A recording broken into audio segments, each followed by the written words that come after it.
কর্তৃক 2013 এসএসসি শিক্ষার্থীদের পুনর্মিলনী অনুষ্ঠানের উদ্যোগার অনুষ্ঠানের সম্মানিত সভাপতি, অত্র বিদ্যালয়ের সভাপতি এবং আমার প্রাক্তন সহকর্মীবৃন্দু, তারপরে বর্তমান শিক্ষকবৃন্দু এবং 2013 শিক্ষাবর্ষের কাবিল করুণাকান্ত উচ্চ বিদ্যালয় থেকে এসএসসি পরীক্ষার্থী উত্তীর্ণ শিক্ষার্থীবৃন্দ, সবাইকে আমার আন্তরিক শুভেচ্ছা অভিনন্দন।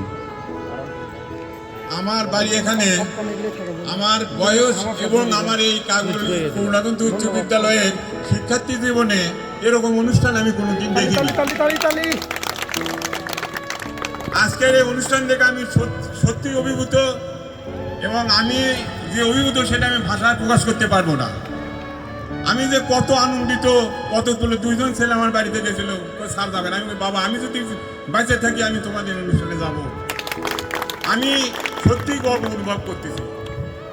তোমরা হয়তো যারা এই 2013 সালের শিক্ষার্থী ছিলে, তারা হয়তো আমার সান্নিধ্যে তোমরা আসুনি, কাজেই তোমরা হয়তো আমার সম্বন্ধে ভালো মন্দ জানো না। তা সত্ত্বেও তোমরা হয়তো বিভিন্ন জায়গায় কর্মরত আছো, তোমাদের সবাইকে আমি আমার অন্তঃস্থল থেকে আশীর্বাদ করি। তোমরা তোমাদের এই যে কী বলবো, কর্মময় জীবনে সাফল্য অর্জন করো, তোমরা সুস্বাস্থ্য অর্জন করো, তোমরা সবাই সুখী থাকো এবং তোমরা আরও সাফল্যমণ্ডিত হও। এবং আমি তো যাই হোক, আগামীতে হয়তো তোমাদের দেখে আগামীতে যারা আছে তারাও হয়তো মনে হয় একটু চেষ্টা করবে এইরকম অনুষ্ঠান করার জন্য।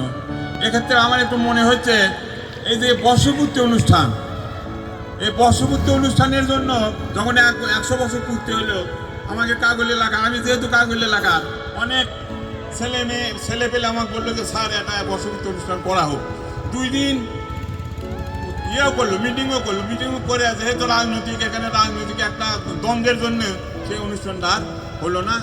ওই অনুষ্ঠানটা ওখানেই পণ্ড হলো। আজ পর্যন্ত যে বর্ষপূর্তি অনুষ্ঠানটাও আজ পর্যন্ত হয়নি।